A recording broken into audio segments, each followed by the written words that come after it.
Welcome, welcome, welcome. I want to welcome you to episode 557 of the Unpopular Podcast. This is the man, the myth, the legend, Jalen Hunter. Here at the Unpopular Podcast, not only have to agree with me, I'm actually hear me out.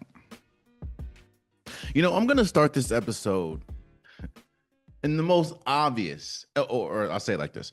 I'm going to make the most obvious statement that you can make when we talk about what we saw in this year's national championship between the Indiana Hoosiers and the Miami Hurricanes. I'm going to start this off with a very simple, very obvious statement. The Miami Hurricanes lost to the better team. The Indiana Hoosiers proved that they were the better team against the Miami Hurricanes. Now, I know, roll credits, the show's over. No, let me explain a little bit. And I'm going to explain how, while no, obviously you don't want to lose the national championship, I want to explain how Miami shouldn't feel too terrible about losing to the Indiana Hoosiers. One of the most underrated traits to this Indiana Hoosiers team that we've seen all year is you have to play perfect in order to beat them. In fact, the games where that was close, Oregon in the regular season, Ohio State, Iowa. In those games, it was more about Indiana not playing up to their standard than whatever Ohio State did or whatever Oregon or Iowa did. You have to play perfect in order to beat this Indiana Hoosiers team. That's one underrated trait that we've seen all year from this team. And that is extremely hard to do.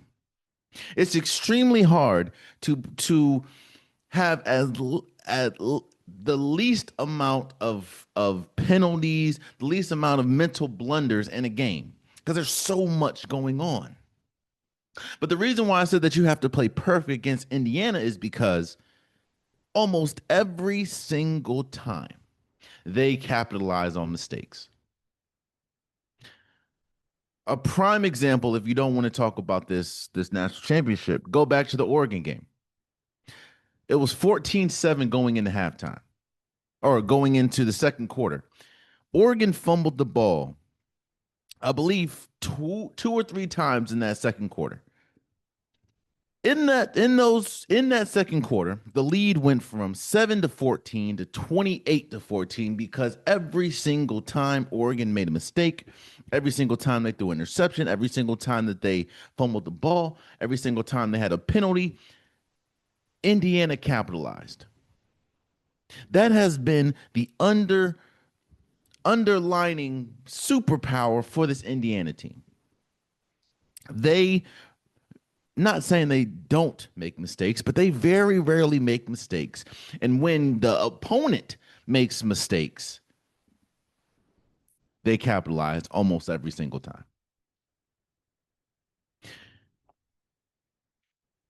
The reason why I said that, I started it with such a simple comment saying, Indiana was the better team against Miami. That doesn't mean Miami wasn't good. Obviously, they went to the national championship, but Miami played pretty well. When you look, Carson Beck, 19 for 32, 232 yards. Mark Fletcher, 17 carries for 112 yards, 2 touchdowns.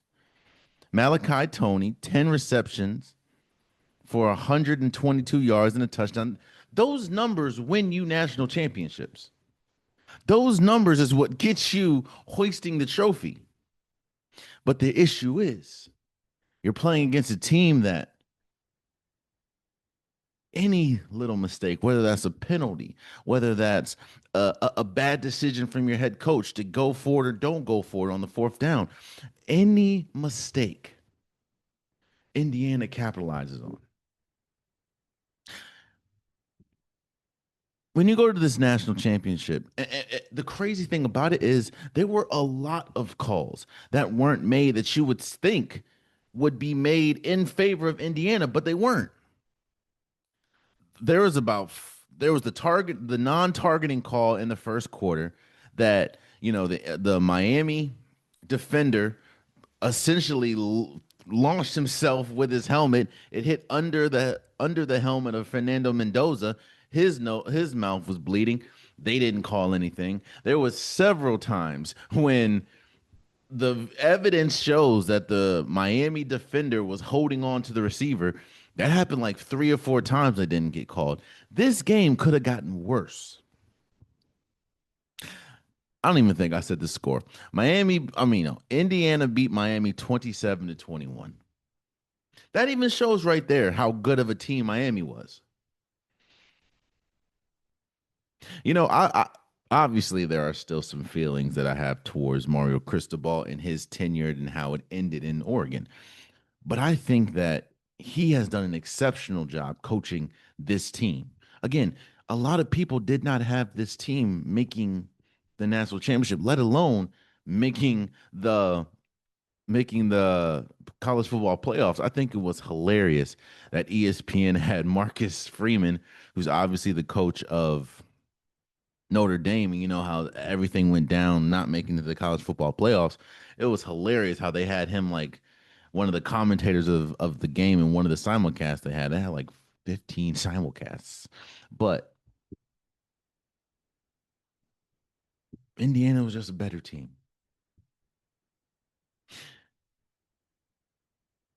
I said going into it that the number one unit in this entire game was going to be Indiana's offense. And the second unit was going to be Miami's defense. I was very much wrong about that. This game was won, obviously, because Indiana and their offense is pretty good, but this game was won on the defense. It just felt like, and shout out to Miami. Miami played a really good game on defense. Outside of the couple non calls, they played a really good game. It's just Indiana's defense. There was a couple times where they bent, but they never broke. Indiana's defense was hellacious.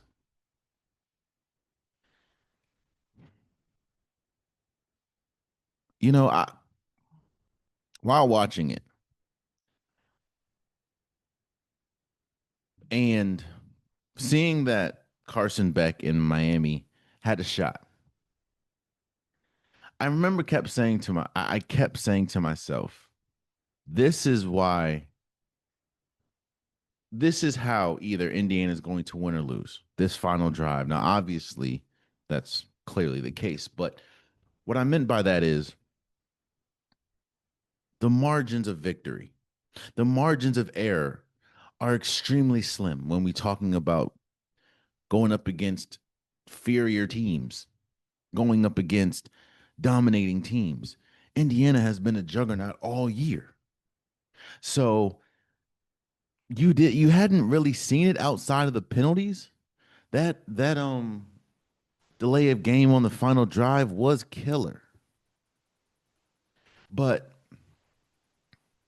I remember thinking, we're talking about a Miami team that has played excellent up to this point. Outside of a few things, they played excellent up to this drive. We talk about an Indiana team that has played excellent up to this drive. And the final pass is exactly what I was talking about as to why I thought and I predicted that Indiana was going to win. Not saying that I thought that Carson Beck was going to throw a game-sealing interception, but what I said was, we're talking about a team in Indiana that doesn't make a lot of mistakes. And they capitalize on every mistake that you make compared to a very, very talented Miami team. Very talented. Their defense came alive. Their defense was single-handedly probably the best unit in the game. I know it's a blocked kick, a blocked punt that turned into a touchdown, gave Indiana 7 points, but we're talking about a Miami team that is uber talented, however, is not without flaw. Neither is Indiana, but Miami makes more mistakes than Indiana. And we saw that throughout the game. In fact, if I'm not mistaken, Miami had seven penalties for 60 yards, while Indiana had five penalties for 38. And they had one turnover, which was obviously the Carson Beck interception at the end of the game, which essentially sealed the game for Indiana. And I'll give credit where credit is due. And Carson Beck, he was kind of slicing and dicing that second quarter or that second half. He finished with 232 yards. Like he was, but I said it. Going back to that last drive, I said it. I said, yo, this is either going to be a microcosm of the entire season from Indy or from Miami, or this is going to they're going to be the ones to slay the giant.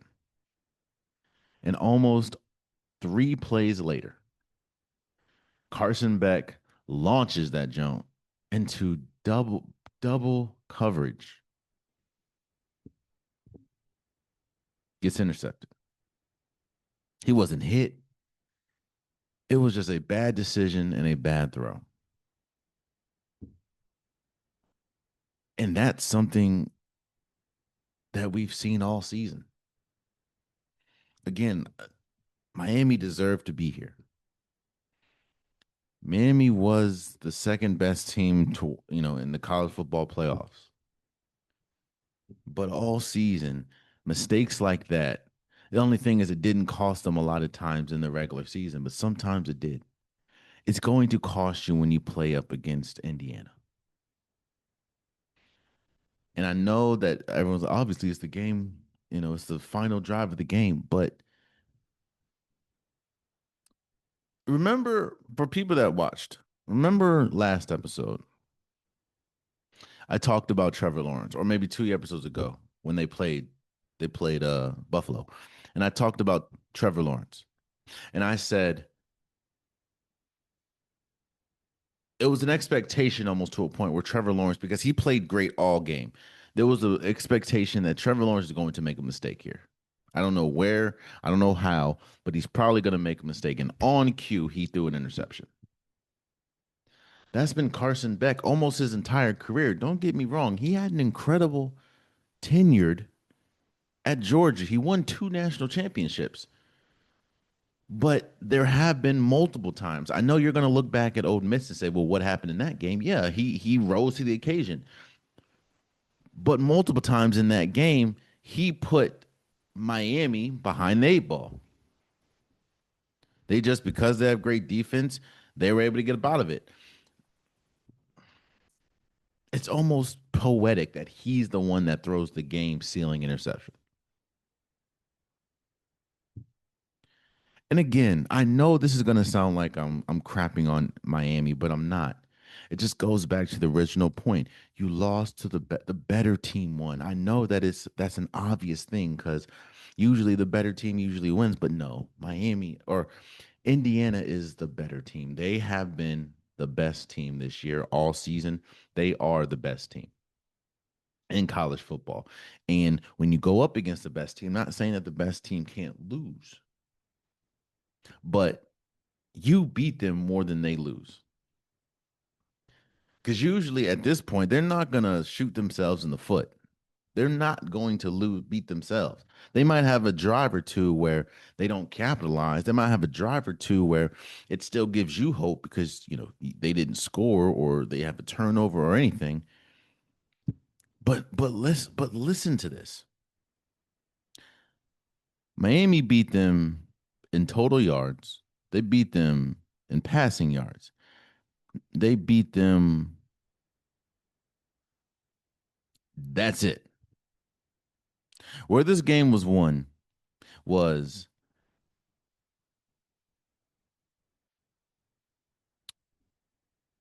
Indiana had 20 first downs to Miami's 15. Indiana was 6 for 16 on third down efficiency, while Miami was 3 for 11, which, if I'm not mistaken, their first third down conversion came late in the third quarter. In the bit, obviously penalties 7 for 60 when Indiana had 5 for 38 in the time of possession.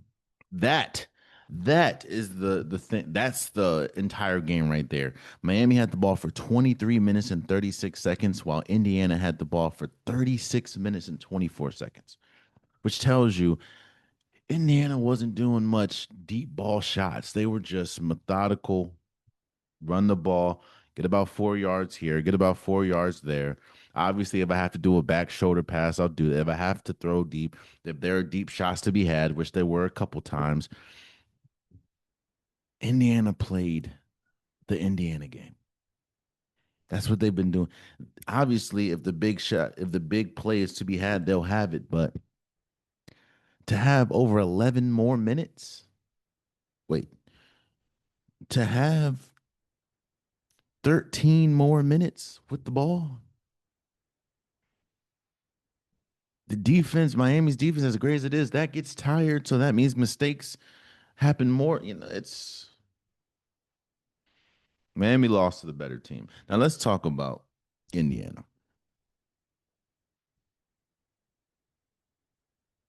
because the Indiana Hoosiers, this game is a podcaster, is a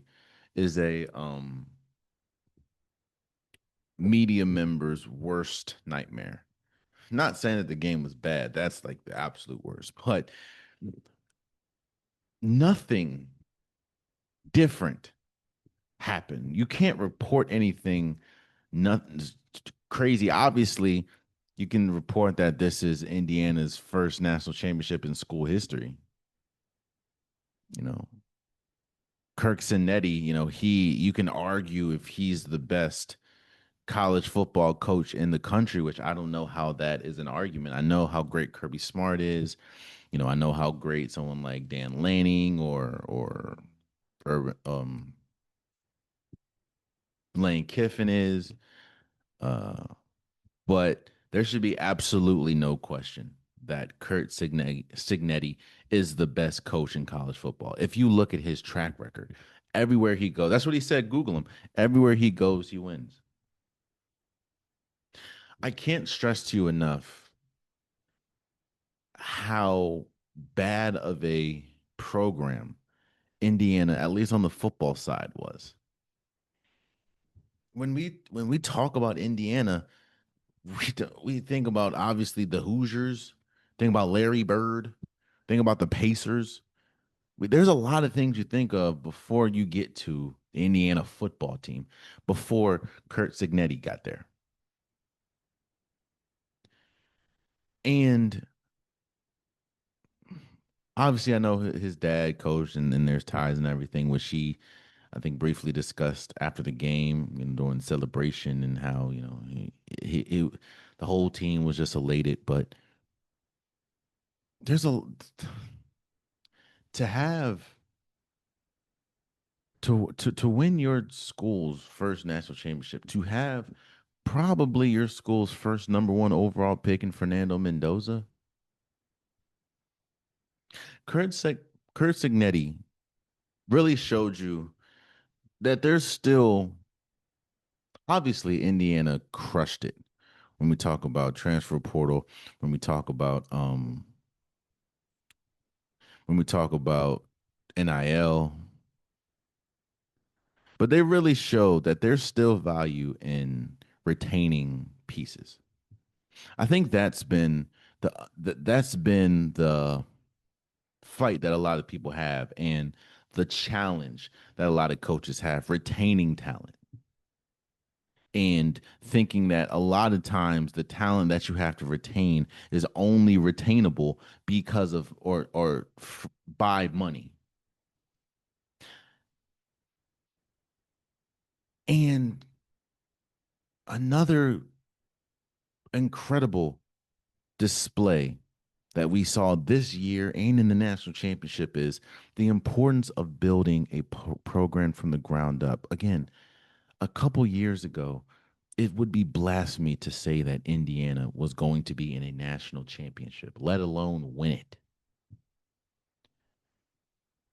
And I think that's one of the most underrated parts of Kurt Signetti. Obviously, people talk about it, but and maybe because now I'm really sitting here and the cogs are going in my mind.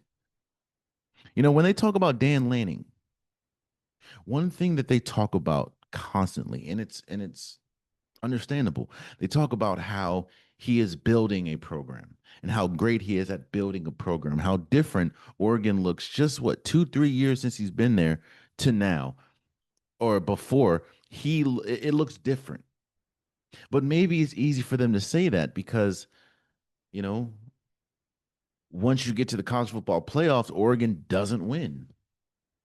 So the only thing that you can really hang your hat on when we talk about Dan Lanning and the Oregon Ducks is, well, he's developing a program, and he's right there on the cusp. The last 2 years, the two teams that he lost to, Ohio State and Indiana, they both went on to win the national championship. But when we talk about Kurt Signetti, you very rarely hear about, well, he built a program that honestly I don't think is repeatable,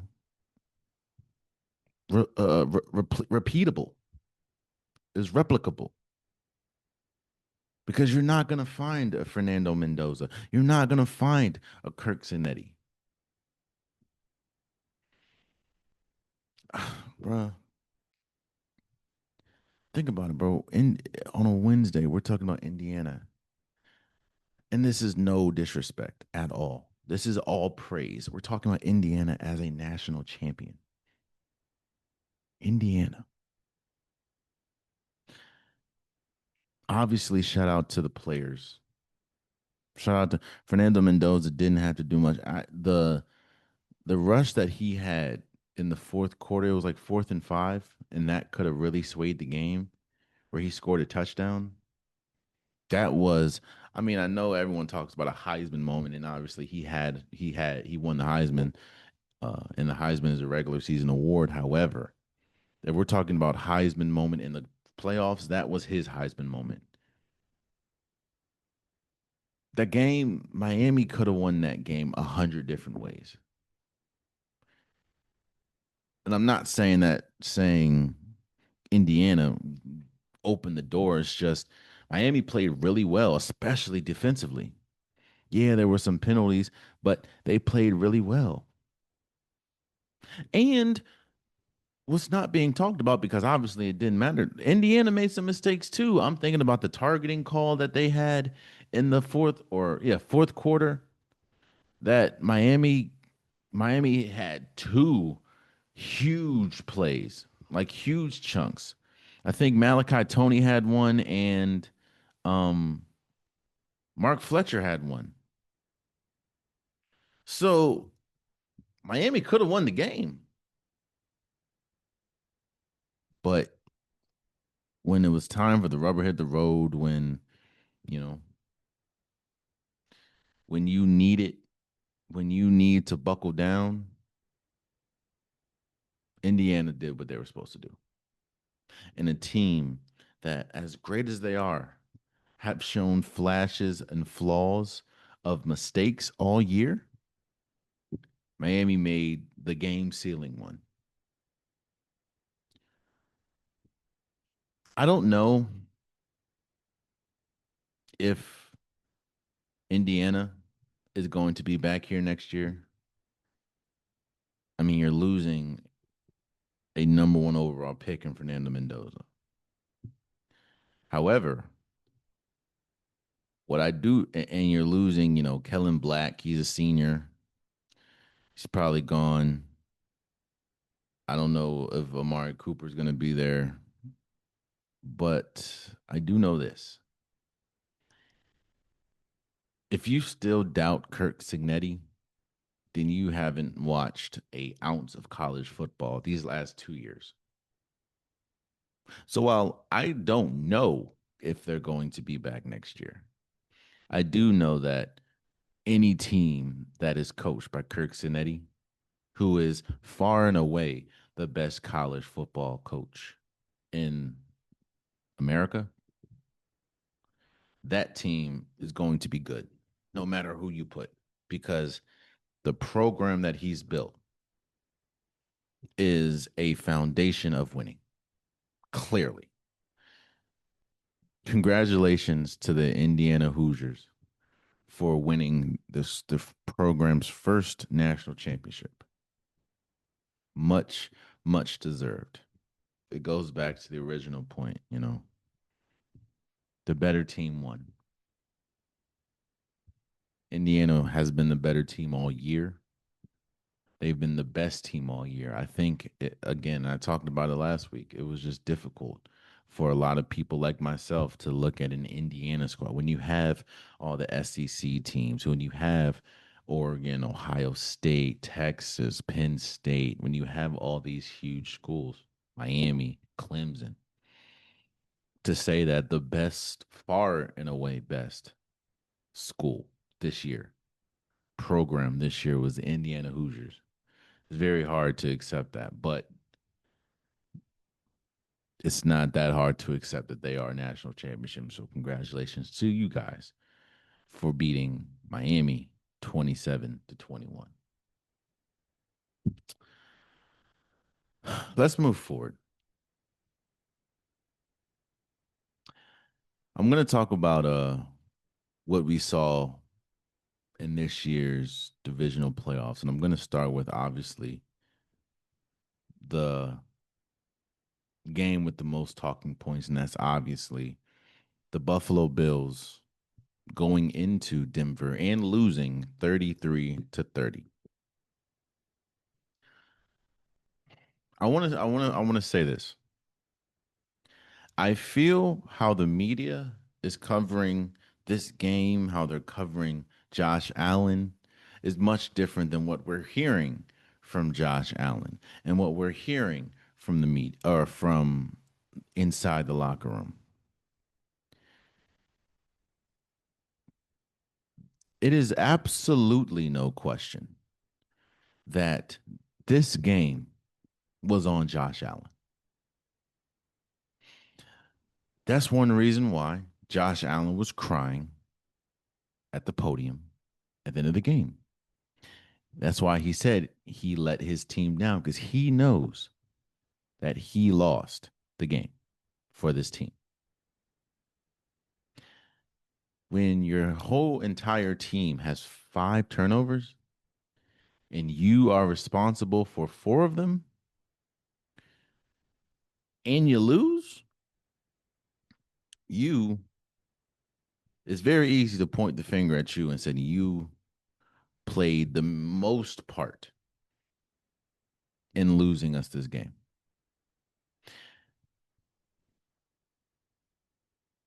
Now, 2 things are true in this.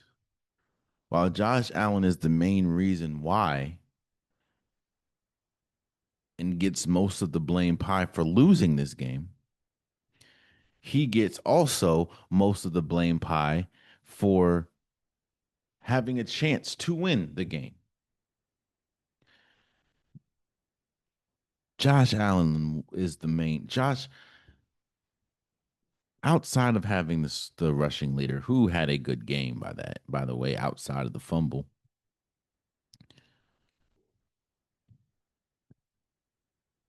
Josh Allen is undoubtedly one of, if not the best, quarterbacks in all of football. If you were doing a draft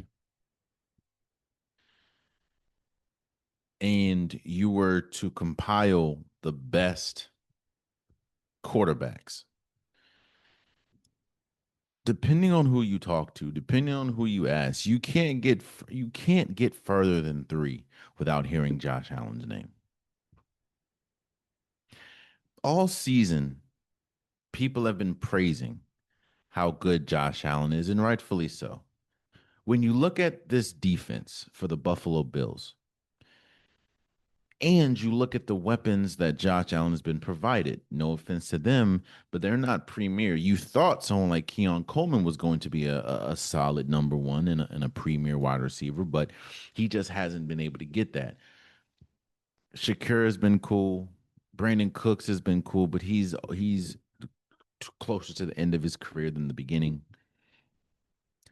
The Buffalo Bills, outside of James Cook, who did win the rushing title, shout out to him, they have not had much to lean on outside of Josh Allen. As much as I disagreed with Josh Allen winning the MVP last year, I did understand why they gave him the MVP. While I do believe that a lot of people, a lot of media disguise Josh Allen praise with Lamar Jackson hate, which is why I'm more adamant in propping up Lamar. I never said that Josh Allen is not good. Josh Allen is a top tier talent. And on any given Sunday, he could be the best quarterback in the league. But he did lose this game. Now, I do credit the Denver Broncos defense for having an incredible game. People are going to talk about the final play, and I want to, or talk about the interception. I want to talk about that because you're hearing a lot of people in the media, a lot of former players, a lot are torn. Some people are saying that it was a catch. Some people are saying that it should have just been ruled an incomplete pass. A lot of people are saying that it was an interception. Sean McDermott, who we're going to talk about in a second, was adamant in saying that, oh no, it was a complete pass. After watching it several times, I like what Shannon Sharp said about it. I do, everyone has said that it is a bang bang play. But Shannon Sharp goes, well, if he would have caught it and came down and lost the ball, would it have been considered a catch? And we all know the answer is no, because you have to survive the ground and still have control over it. Well, he caught the ball and came down, and the other player had the ball. The other player snatched out of his hand. That is a interception. That is the right call. The Denver Broncos defense was exceptional. We're going to talk about another game, or we're going to talk about the Seahawks game. We're also going to talk about the Patriots game and the Texans game. Um, Defenses were on display beautifully this weekend, and Denver's being able to go and beat Josh Allen and the Bills, or not go, but Josh Allen come to your and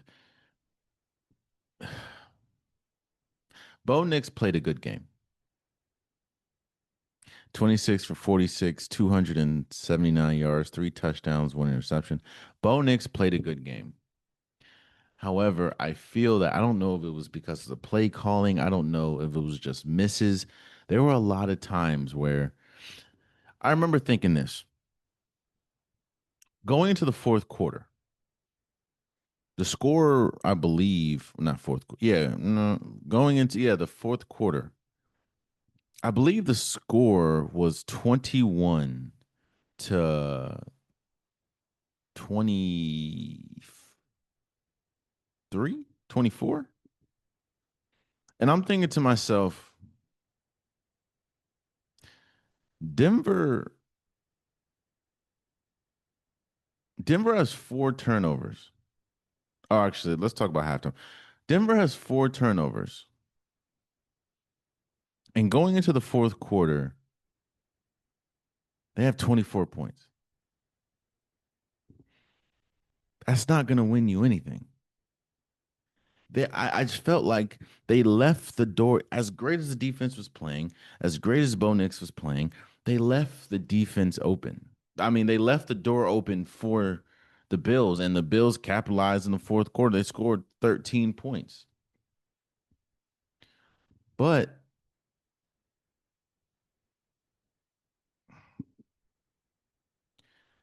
Denver showed why they were a number one overall seed. And a lot of it is because of just how stout and how great their defense really is. They play, I'm not going to call it complimentary football because I think that their defense is much further or much higher than their offense, but their offense came to play in times when they needed to against the Bills.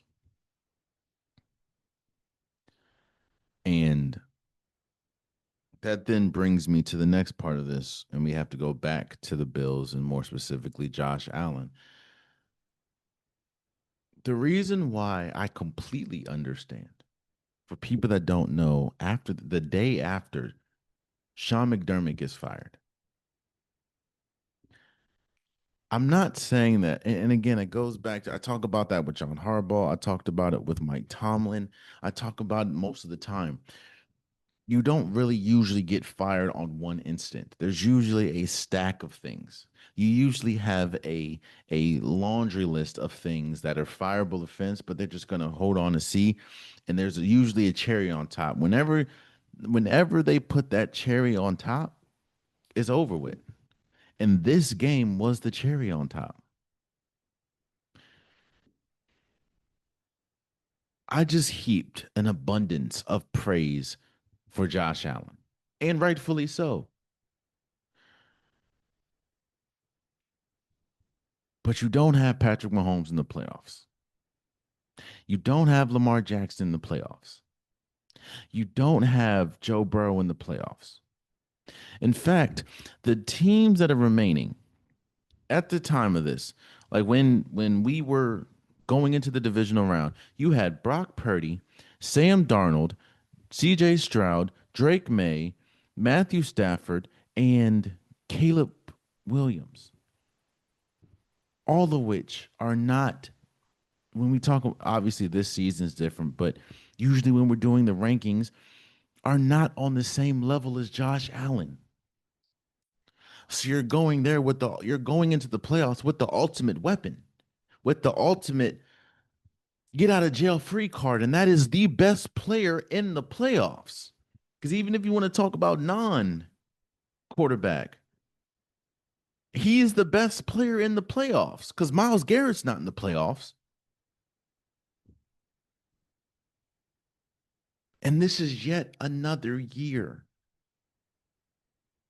where you fall short. And this is probably the most egregious one because you had an advantage.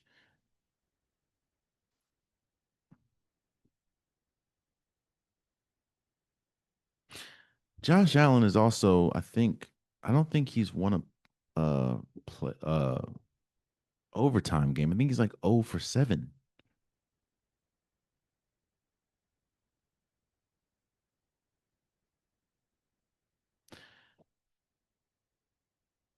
Also, we talk about how devastating the last, let's say, 6 or 7 years has ended for John Harbaugh and the Baltimore Ravens, which was the stack that kept growing. And then this year, not making the playoffs was the icing on the cake, was the cherry on top. When you have Josh Allen and you continuously lose to Patrick Mahomes and the Kansas City Chiefs, you've lost twice to Joe Burrow and the Cincinnati Bengals. You've lost to the Houston Texans before. Now you've lost to the Denver Broncos.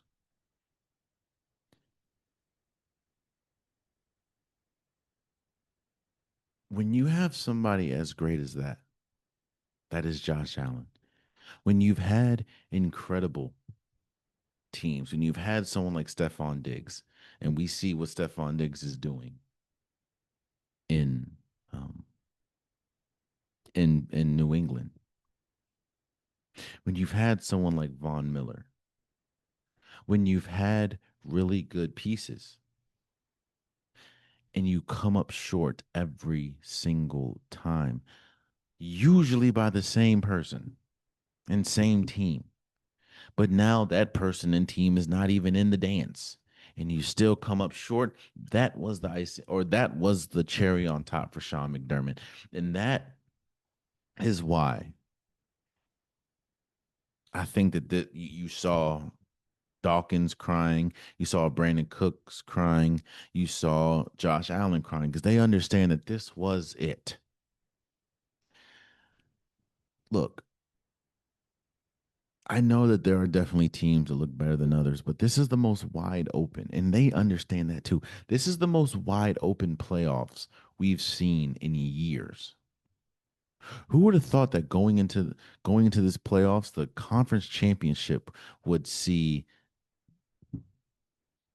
Drake May, Matthew Stafford, Sam Darnold, and we're going to talk about Jarrett Stidham in a second.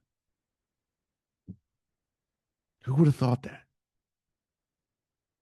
Especially when you have the talent at the quarterback position that we have.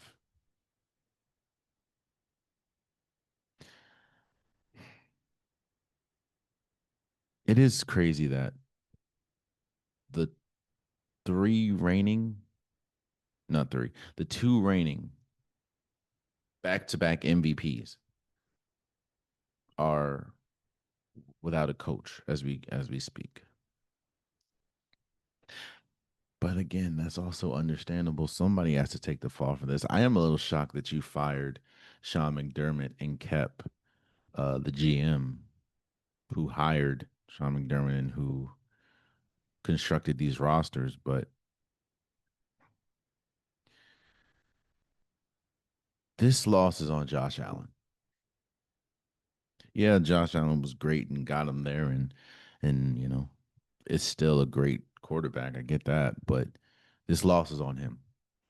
When you have 4 out of 5 turnovers against a stout defense, when you're running with the ball all and the ball's in your hand all lackadaisical, like, and you turn the ball over, they score. Then the very next possession or the very next drive, you turn the ball over again. Yeah.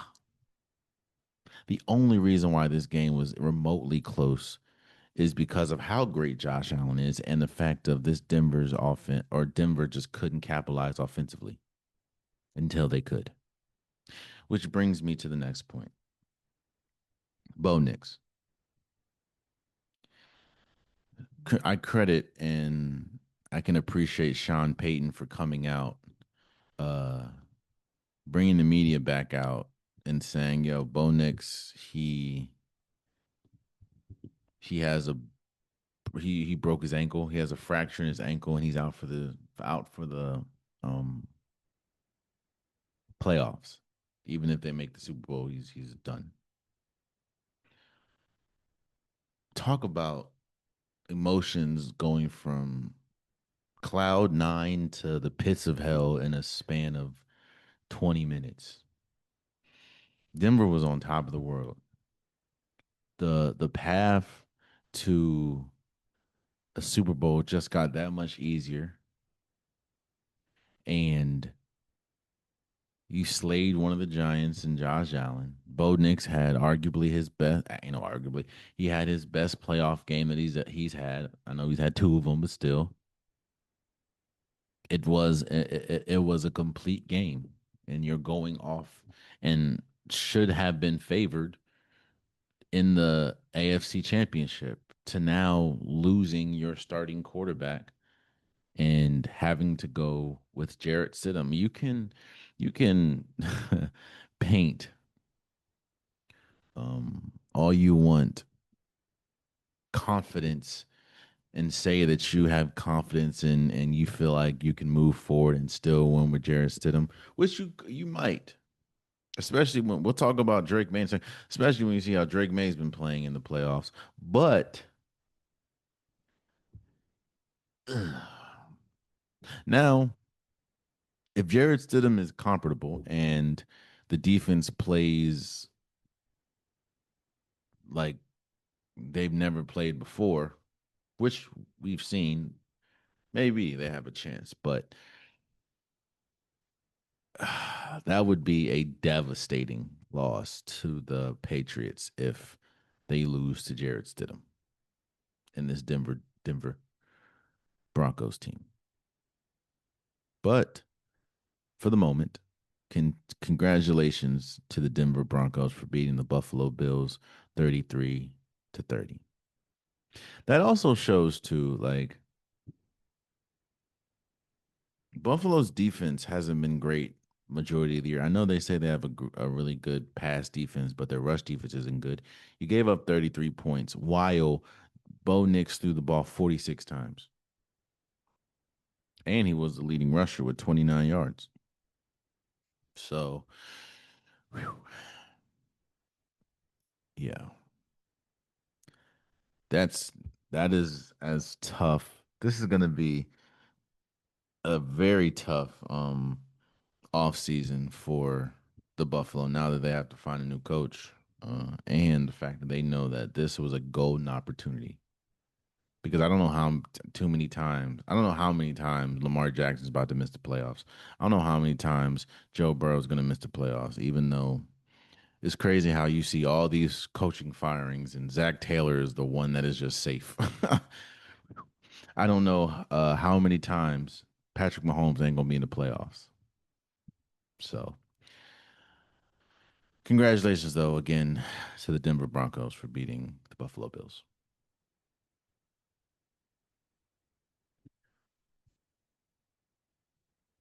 Before I heap praise and heap credit to the LA Rams for beating the Chicago Bears 20-17, I need to address Caleb Williams because I have been very, very, I'm not going to necessarily say critical, but skeptical of if Caleb Williams, I'm not going to say is that guy, but if Caleb Williams is capable of being the guy on a Super Bowl caliber team.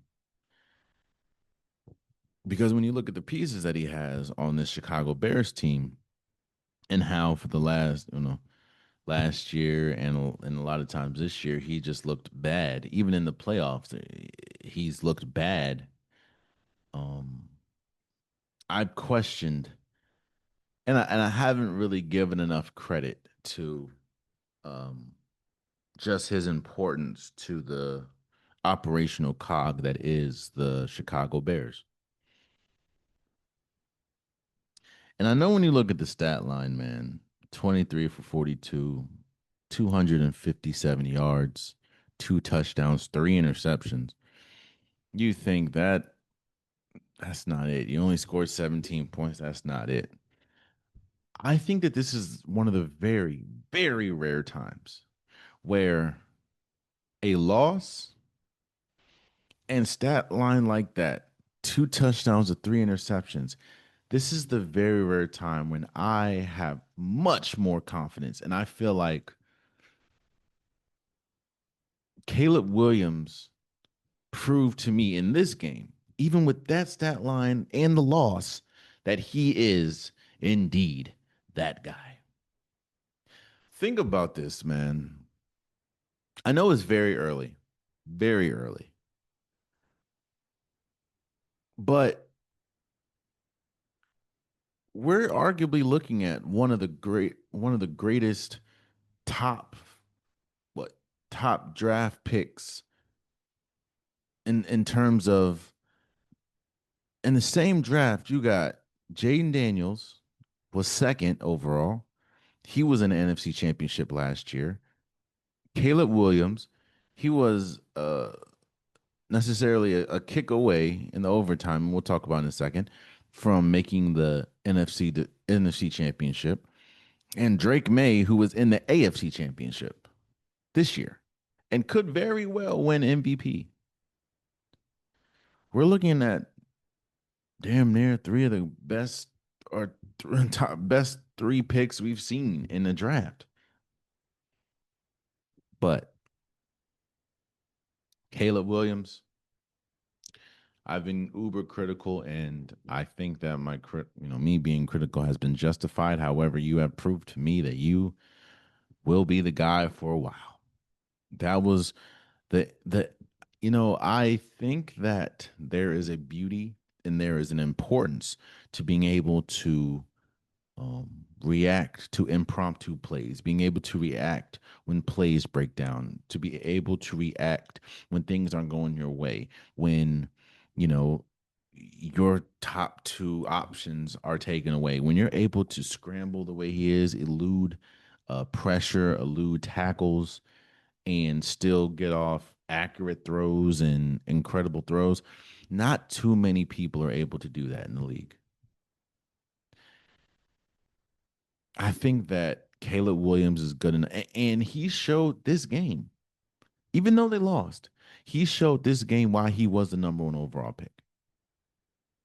He showed exactly why the Chicago Bears, it was absolute. Remember how I'll say muddy the coverage was for him before the draft, how they were saying that he doesn't want to go to Chicago and he wants Washington to trade up to pick him, or he does not want you. Like, it was just messy how they were describing it. But Chicago was like, yeah, we don't care nothing about that, brother.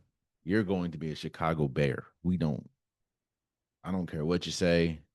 I don't even source state your sources. I don't care, bro. You can tell me all you want that you don't want to be here. Tough. That's he showed this game why.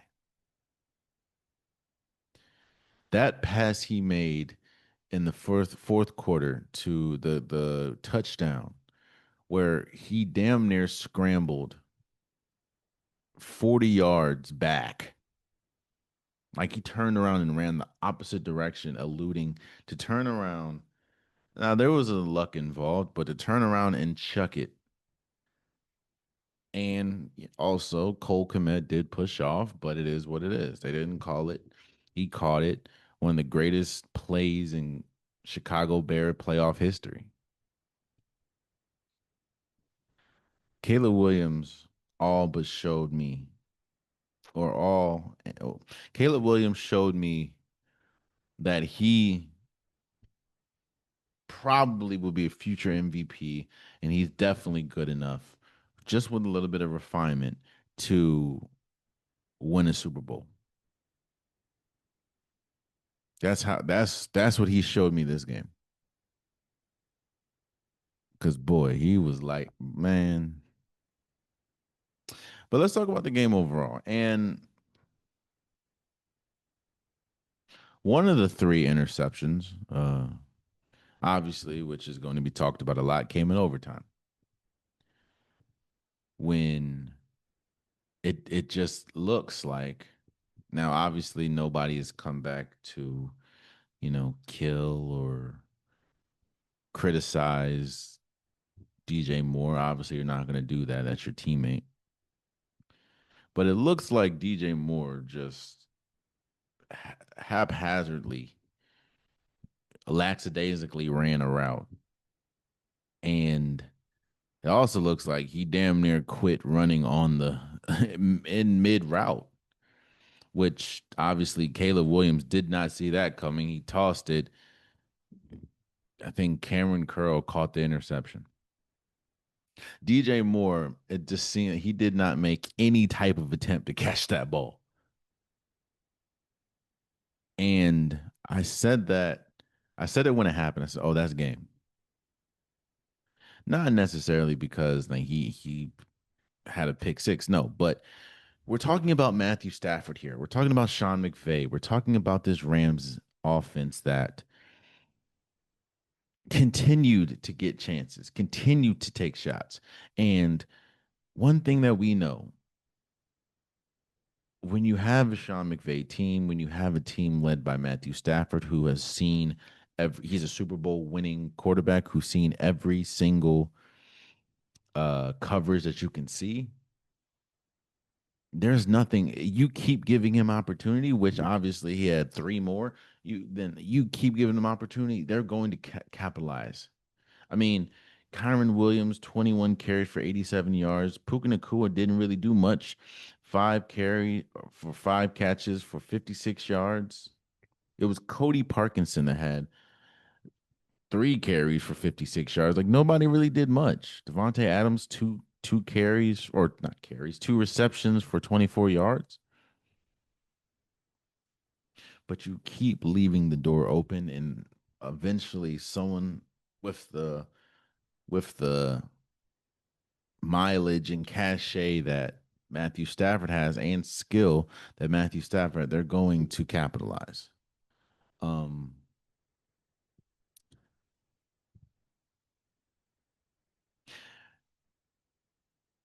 to be honest with you,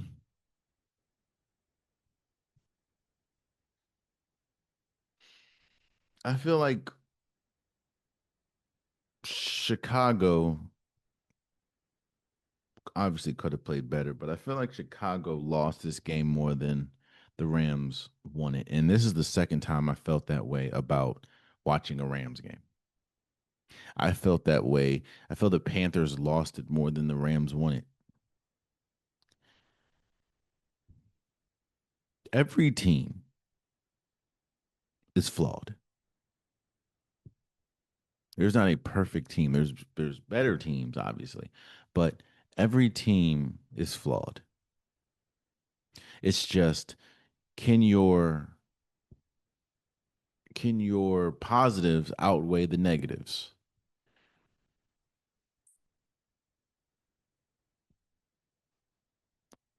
I am very curious to see what this NFC championship looks like against the Seattle Seahawks because and maybe you're saying that it's the cold. I don't know. But this is yet another game where the offense did not look that good majority of the game. Again, if it wasn't for Caleb Williams throwing three interceptions, they probably would have lost. Maybe if DJ Moore gave a little bit of effort that last pass, things probably are different.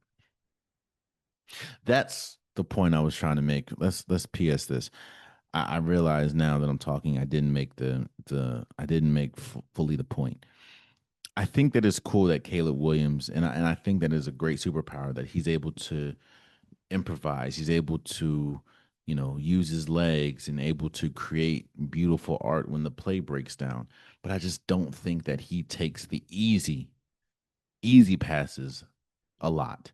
Like I feel like I'm not saying he wants to play the breakdown, but I feel like he's searching for the home run too many times and he just doesn't take the flat or he doesn't take the easy, slant route. I feel like once he develops that, it's curtains. All right, back to what we were saying. The Rams, I feel it's crazy how I feel better about the Bears after this than the Rams. And the Rams are the ones that won and are advancing. Especially what I saw from the Seattle Seahawks. Um, Yeah, Matthew Stafford's going to have to play better, but yet this is yet another game where I'm saying that the offense has to play better. The defense, you know what you're going to get from the front. They have a really good defensive front. They have a not. I know that you look at Curl getting an interception and Durant getting an interception, but their secondary is not that good. I don't mean to hate, but you know what? I'm not even going to say that. I'm going to say is they need to be better, and this is the second game where I'm saying that. Now, obviously, both times they rose to the occasion and won, so credit them for that. Congratulations to that. But I feel like you're about to play a different caliber of team, especially defense. You played a spotty defense in Carolina. You played a spotty defense in Chicago.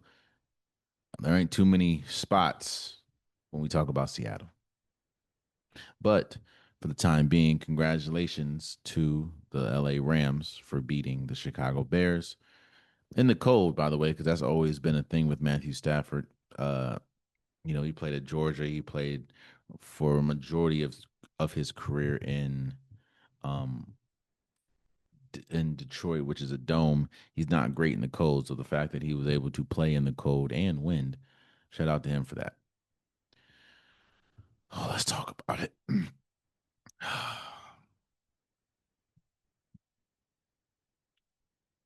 um,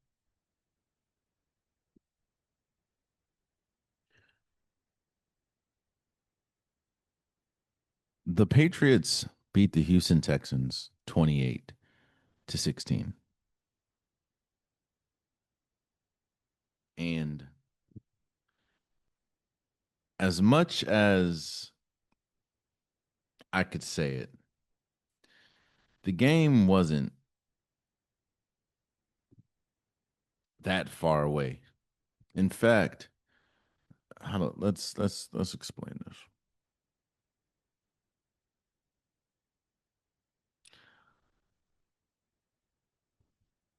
This game proved what a lot of people have been saying, what a lot of people thought.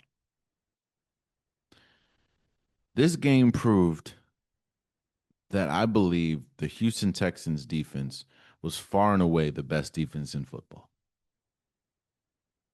This proved that when we're doing a defensive ranking, I believe it's one, Houston, and then it's a good separation between two, which is probably Denver.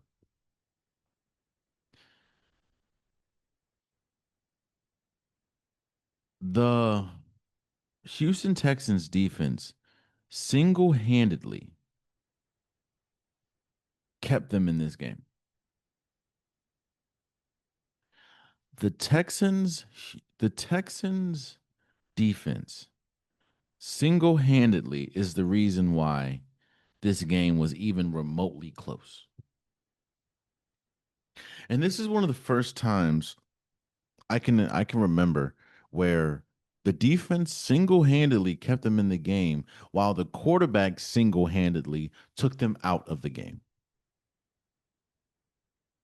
The quarterback single-handedly did everything humanly possible to lose them that game. I'm one of those people that I have a really tough time watching people struggle.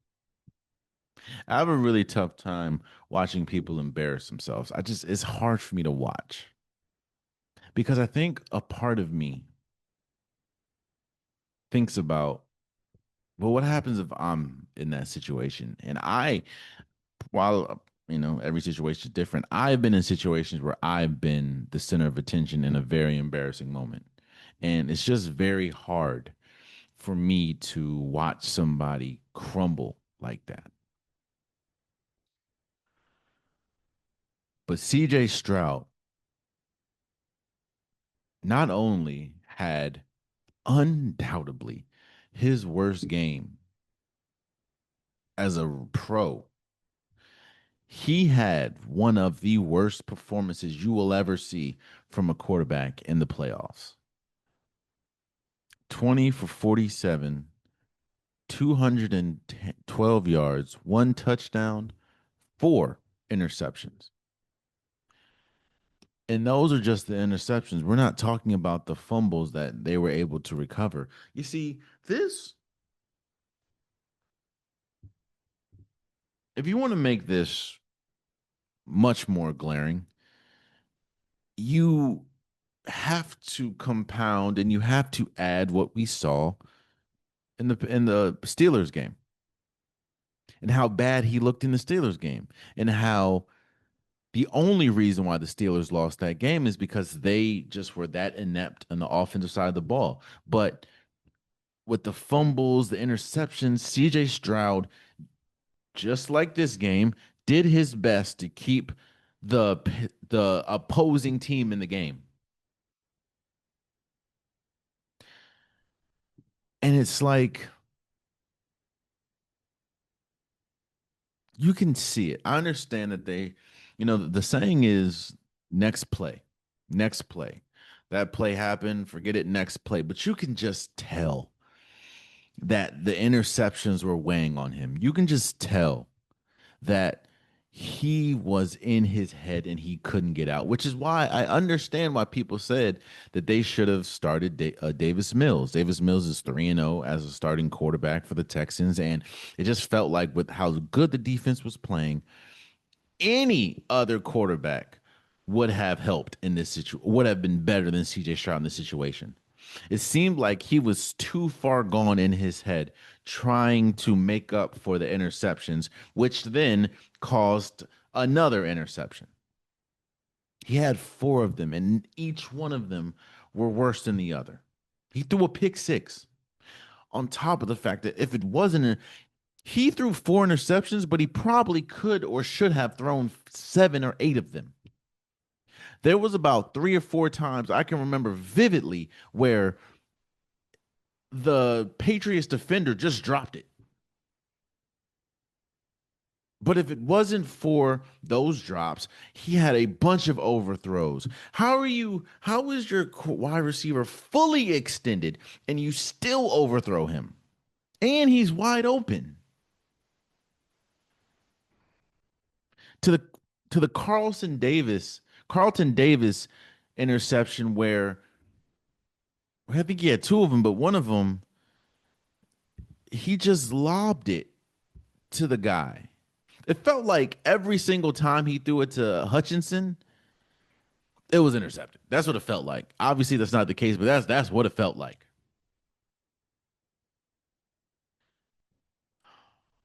Which then opens up the larger conversation.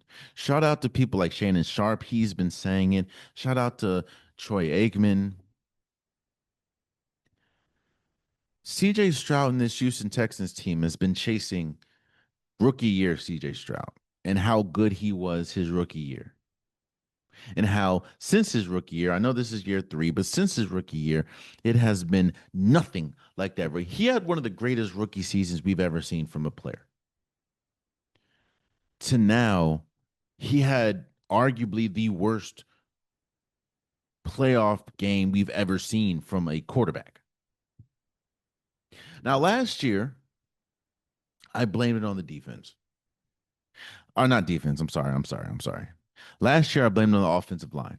Last year, I said, this offense, they have the worst offensive line in football. Like it's not even close. He can't even breathe. He was, I think, one of the most sacked quarterbacks in the league.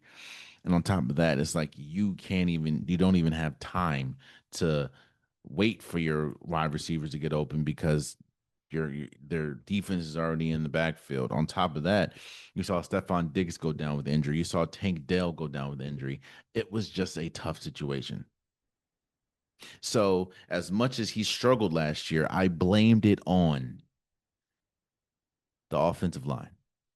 Well, while no, the offensive line is not that good this year, the defense is stellar. The defense is exceptional. The defense is by far the best defense in football. And while you looked bad this year, but not nearly as bad as you looked in the playoffs. In the playoffs, he looked egregiously bad.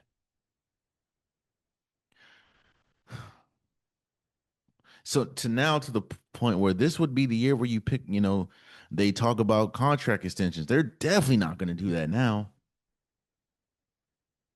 I don't even know if they're going to pick. Now you have people questioning if they have to move off of CJ Stroud because this is yet another playoff game where you just look absolutely horrid.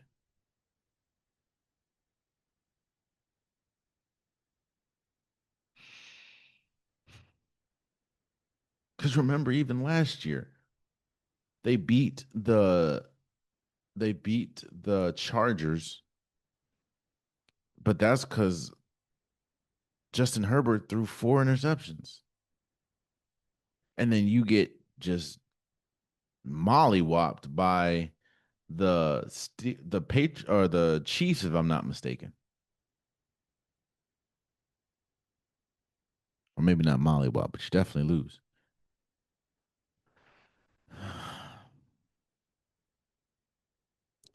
I'm not I'm not saying that you should give up on CJ Stroud. What I'm saying is I've never seen a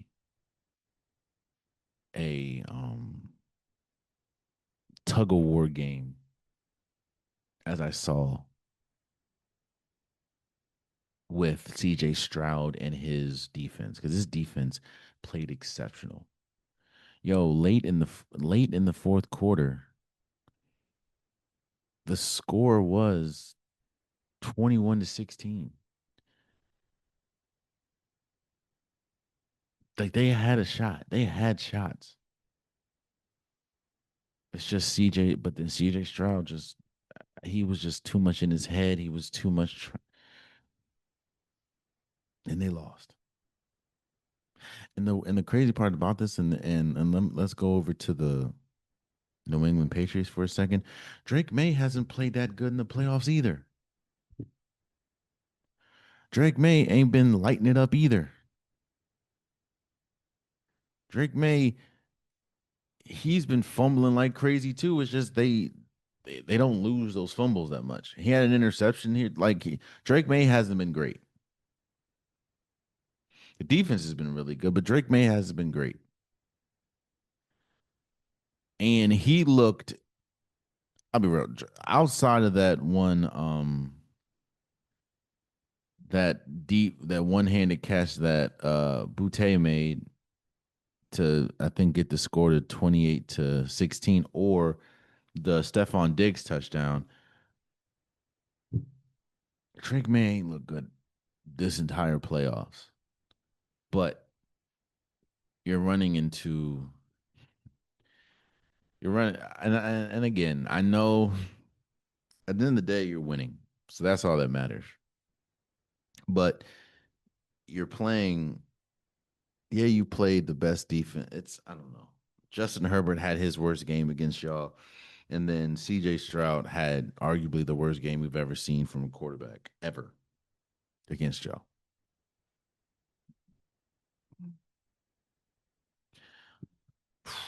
That was a man. Congratulations to the Patriots for beating the Texans 28-16. You are, I feel like the Patriots are kind of, which, hey, shout out to them. You beat who's on your schedule, you beat who's in front of you. They have a much easier path now to the Super Bowl, having to worry about Jarrett Stidham over Bo Nix or Josh Allen, who I think split the season series with them. So we'll see. And for the Houston Texans, this was y'all year. The defense has stout. Now this, and I don't remember who said it, but now you went from a historic great defense to a pretty good defense because you didn't do nothing. And it's not because of defense, it's just off, CJ Stroud. Boy, that was a bad game. But again, congratulations to the New England Patriots for beating the Houston Texans 28-16. I don't want to talk much about this game. The Seattle Seahawks beat the 49ers 41-6. Now, the team that really lost this game was the Philadelphia Eagles. This is the same team outside of George Kittle, who didn't play majority of that Eagles game. This is the same team. This is the same 49ers team that just beat the Eagles in Philly. Got steamrolled 41-6. And what's even crazier is everyone ate. Sam Darnold only threw 17 times, had 124 yards. He had a touchdown. Kenneth, the game was over first, 3 minutes of the game when Rashid Shaheed had a kick return touchdown. I think the first play of the game. It was just downhill from there. Kenneth Walker had 116 yards, three touchdowns. Jackson Smith and Jigba had a touchdown. It was bad. And this is what you expected. Christian McCaffrey got hurt, and again, I know he kept playing, but I think his shoulder got hurt. This is what you expected when you're out. This is what I expected from the Eagles. Like I don't. Yeah, it sucks. Um, Brock Purdy didn't play well, but they played. This right now is looking like Seattle is the most complete team in the playoffs, which is why I'm very interested to see what happens with the Rams game. But the way that this defense is playing, the way this offense is playing, we've had questions about Sam Darnold, but he continues to answer them. Um, Boy, when you're playing a injury depleted team like the 49ers, this is and you're firing off cylinders and you're trying, I mean, it's a divisional opponent, so you're trying to make an example out of them, you get 41-6 in a divisional game. So, and it does suck that Zach Charbonnet, I think he tore his ACL. Um, so he's out for the season. That's a blower, but you know, this is a wagon if I've ever seen one, bro. Congratulations to the Seahawks. Again, and I'm not saying the only reason why they beat the 49ers is because they were hurt, but I feel like all them injuries came up to bite them in the worst time. And this is what happens when you're playing a injury depleted team. This is what should happen. Philadelphia. So congratulations to the Seahawks. Um I'm gonna give my predictions on the conference championship, obviously, on Saturday's episode. But lastly, before we go, Jimmy Butler tears his ACL. He's out for the season. I'm not saying the season, well, it's I believe that there was a very slim sliver of hope that Golden State could compete for an NBA championship, and that hope was contingent on Jimmy Butler being there and being healthy. Because this team just looks different when he's playing at a high level, when Steph Curry is playing at a high level, and it's Draymond Green's playing at a high level. It's just different. Not saying that that's necessarily championship worthy level, but it's different. And now you still have Steph Curry, you still have Draymond Green, but unless they're able to make a trade, which I don't see how they're going to be able to make a trade for now. Jimmy Butler hasn't been playing to the caliber of which he's capable of playing this year, but then again, he's also 36, and it is tough that you were banking on a 36-year-old player. I know Steph is different, but he's father time, and again, I don't know what happens with Jimmy Butler, but I don't know if Golden State tries to send him in a package. I don't know, but I know this season he's done, and we don't know what's going to go on with Jonathan Kuminga. I know that. I mean, they kind of have to play him now, unless Jonathan Kuminga just doesn't want to. But they've been hoeing Jonathan Kuminga all season, so I just think it's over unless they're able to swing and get a Laurie Marketing or get a Giannis or something like that, which I don't know if they'll be able to do. I think that's or Anthony. Well, Anthony Davis, he keeps getting hurt. Yeah, I don't. If they swing for and get a star like a superstar and the trade deadline, maybe, but I don't see that happening. So no, Jimmy Butler. I'm not saying they won't make the playoffs. I think that they're very capable of still making the playoffs. How good Steph Curry is, but I think Stephen A. Smith said I think they might be a first round exit because having Jimmy Butler was huge, which is why they got him. So, and now he's out for the season. Hope for a speedy recovery, but we'll see. We'll see. I just feel like I know it was a very, very small sliver of hope for a championship. I think that is out the window now as the roster is currently constructed without Jimmy Butler. So we'll see though. Again, hope for a speedy recovery.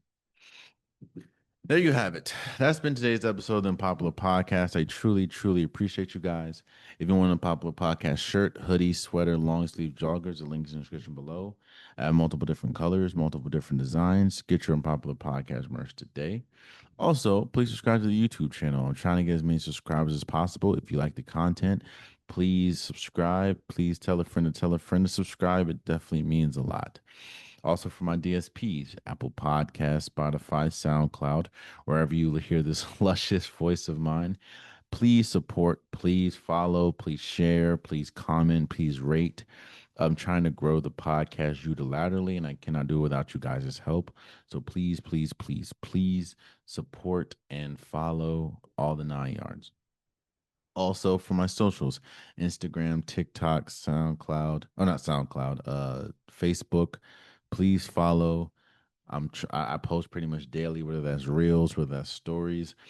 I don't mind going back and forth and debating in the comments. Just leave a comment. But if you leave a comment, don't forget to subscribe, or follow. I just keep it respectful, and I don't mind going back and forth and debating. It just means that you're listening to me and you have an opinion, both of which I appreciate. Again, if you're gonna leave a comment, please follow. Until next time, much love.